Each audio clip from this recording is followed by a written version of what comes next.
大家好，这里是这样篮球的频道。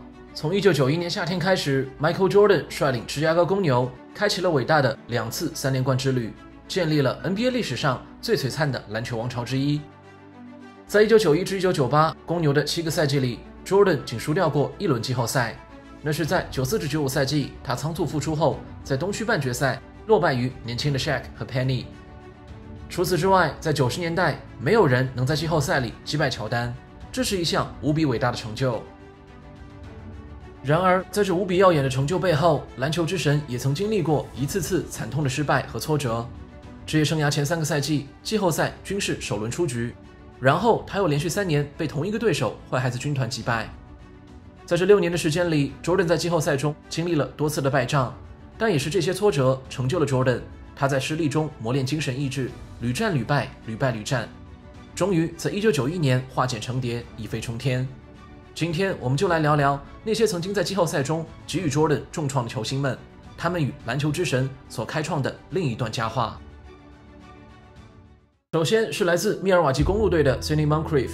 84至85赛季，菜鸟 Jordan 场均28.2分，率领公牛打出了东区第7的成绩，阔别3年重返季后赛舞台。季后赛首轮，他们面对的对手是排名东区第2的密尔瓦基公鹿队。鹿群的当家球星是以防守著称的 Sidney Moncrief， 也是第一位在季后赛击败乔丹的球星。Sidney Moncrief 这个名字对大多数球迷来说可能稍显陌生，但他却是 NBA 设立最佳防守球员以来第一位斩获此殊荣的球员，并且蝉联了最早的2届 DPOY 奖。Moncrief 是历史上最伟大的防守后卫之一，也是80年代最被低估的一位实力球星。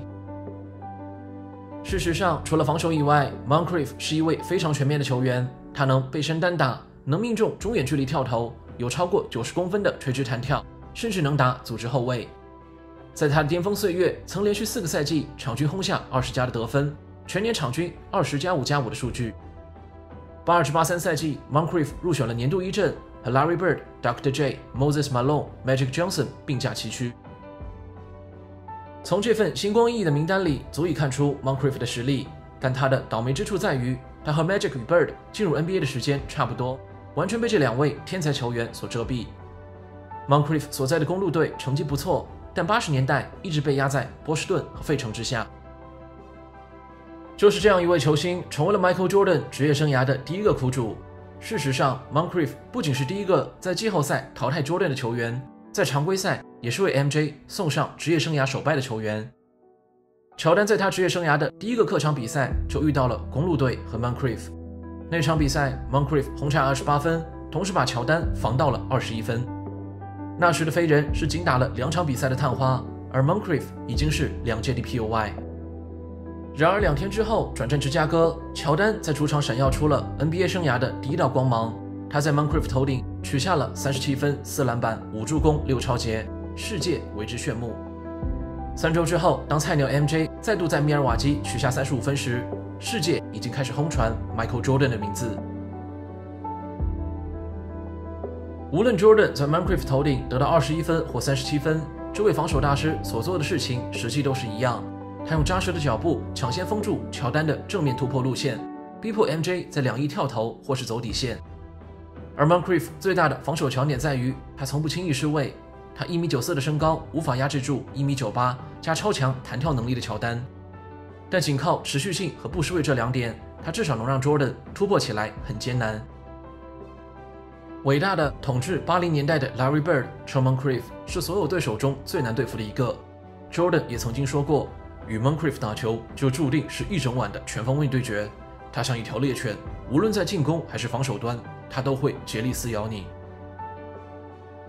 然后在1985年季后赛首轮 ，Jordan 的第1次季后赛之旅中，他全方位体验了 Moncrief 顽强的防守能力。作为一名身高较矮的得分后卫，他在4场季后赛将 MJ 的场均得分限制在了30分以下，大比分3-1淘汰 Jordan 的芝加哥公牛。Moncrief 强悍的防守甚至逼迫后来的 Jordan 做了很多技术打法上的改变和完善，尤其精进了左右2翼的突破和跳投。Jordan 整个13年季后赛生涯场均33.4分，13个季后赛中有12年的季后赛场均得分均超过了30，而唯一场均得分不过30的季后赛正是对上 Moncrief 的那一年。然而遗憾的是 ，Jordan 1984年进入联盟，2年级重伤，缺阵64场常规赛。到 Jordan 3年级时 ，Moncrief 遭遇重伤，从此走向生涯暮年。两个人最巅峰的交手便是在84-85赛季，那可以说是80年代最强的攻防对决之一。接下来是 Larry Bird 与波士顿绿军，在85-86赛季，乔丹因脚伤缺阵了64场常规赛。但当 Jordan 受伤归来后，发现了一件不可思议的事情，他受伤的那只脚甚至要比另一只健康的脚更有力量了。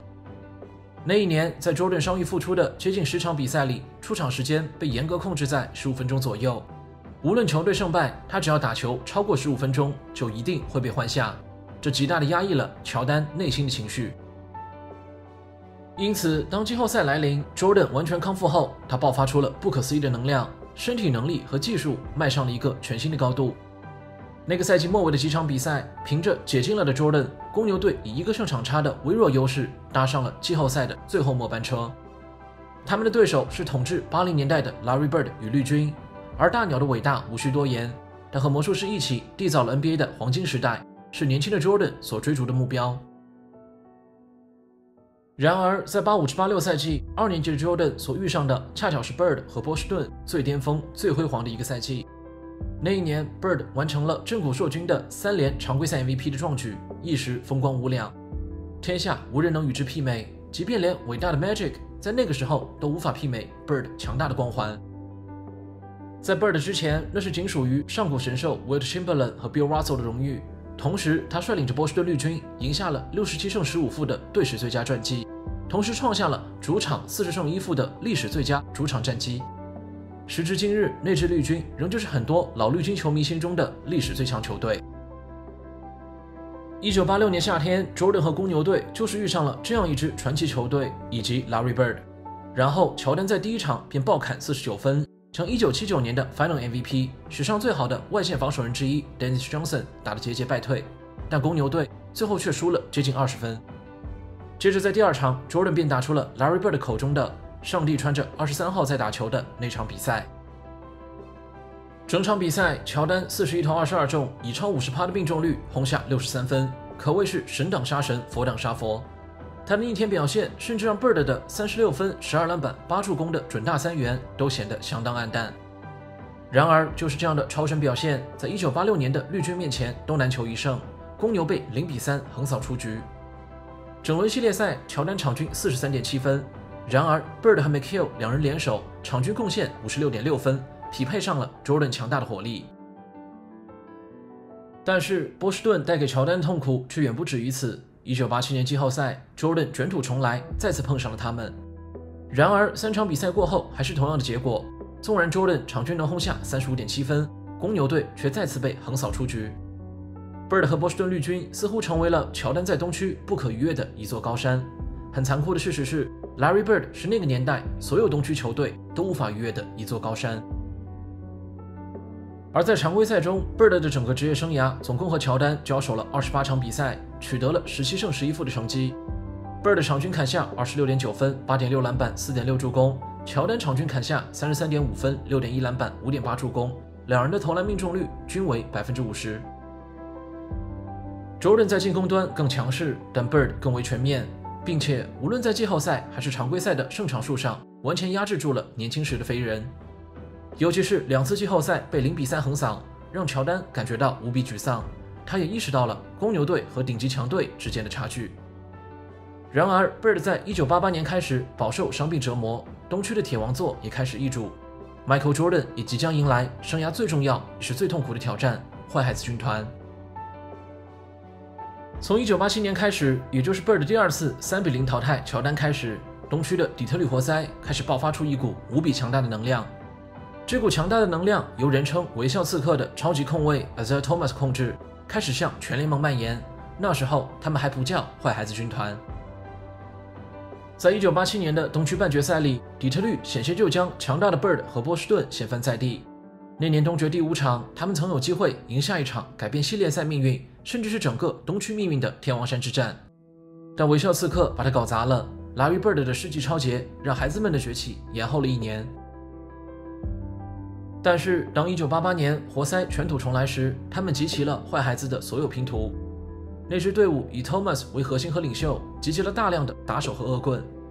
在那个没有恶意犯规判罚的年代，活塞肆无忌惮地挥舞着拳头和肘子，他们会用各种各样的小动作和凶狠的犯规去骚扰对方。1987至88赛季经历了连续3个赛季的首轮出局的 Jordan， 在那个赛季完成了以下成就：他赢下了常规赛 MVP、全明星 MVP， 当选最佳防守球员，入选了最佳一阵、最佳一防，同时包揽了联盟得分王和超节王。芝加哥公牛选中了后来帮助乔丹建立公牛王朝的另外2名球员 Pippen 和 Grant。乔丹率领着公牛队赢下了50场比赛，东区第4的成绩。季后赛首轮 ，Jordan 率领公牛3-2战胜骑士，生涯第一次打进季后赛半决赛。那时候，所有人都认为 Jordan 的时代要到来了。然而在半决赛，他们却碰到了异军突起的底特律活塞。那时候的坏孩子们根本没有把公牛队放在眼里。Jordan 是很强，但公牛却不是一支争冠球队，他们的眼里只有 Larry Bird。活塞队以4-1的巨大优势轻松击败了乔丹，这是 Jordan 连续3年季后赛败给坏孩子军团的开端。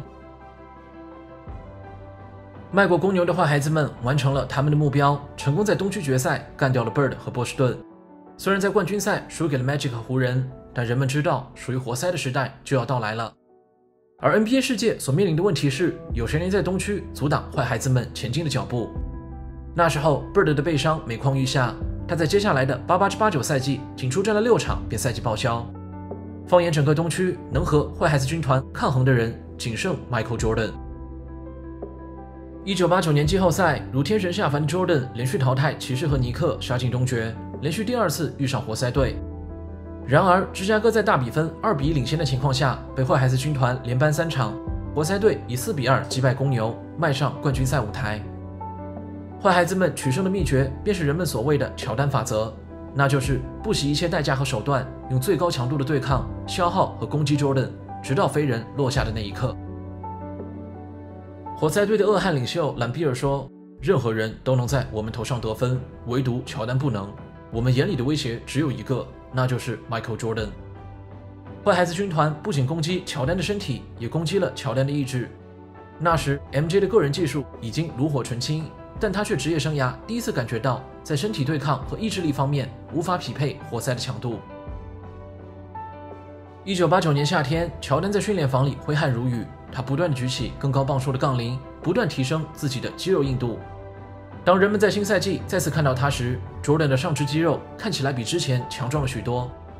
这一次 Jordan 真的觉得他的机会要来了，他已经从身体上和精神上都准备好了。在比赛开始之前， Michael Jordan 对记者说：“我从未如此渴望过胜利。”然而1990年东区决赛再次对上坏孩子军团的结果却是，他们仅仅比去年多赢了1场。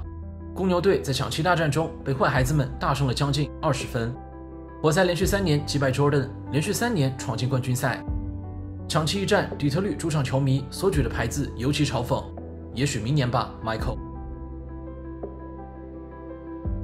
就在输掉抢七那天晚上， Jordan 无比伤心地走出奥本山宫殿。在停车场里， Jordan 遇到了活塞队总经理 McCloskey。MJ 伤心地问他：“先生，我们能赢1次吗？” McCloskey 说：“ Michael， 你的时代就要到了，很快了。”在这连续3年对阵活塞的比赛里，乔丹和巅峰坏孩子们在常规赛一共交手11场，取得3胜14负，但在季后赛连续3年被活塞淘汰出局，可以说是彻彻底底的惨败。这就是 Michael Jordan 在成为篮球之神以前遇到的失败和挫折。6年季后赛之旅，3年首轮出局，3年输给底特律活塞。这6年季后赛中，他遇到了那个时代最好的外线防守球员 Sidney Moncrief， 遇到了巅峰最强大的 Larry Bird 和波士顿塞尔提克，遇到了 NBA 历史上最凶残的防守球队坏孩子军团。所有这些人都曾如不可逾越的高山一样挡在 Jordan 的面前，毫不留情地将他击败。所以，乔丹篮球之神的光环并不是天生的，而是在经历了无比痛苦的挣扎和失利后，重新淬炼而成。在这个过程中，他的信心一次次破碎，又一次次重新凝结，是那些失利和痛苦造就了后来的篮球之神。正如 Jordan 自己所说的那样：“我曾经历过一次又一次的失败，但这就是我成功的原因。”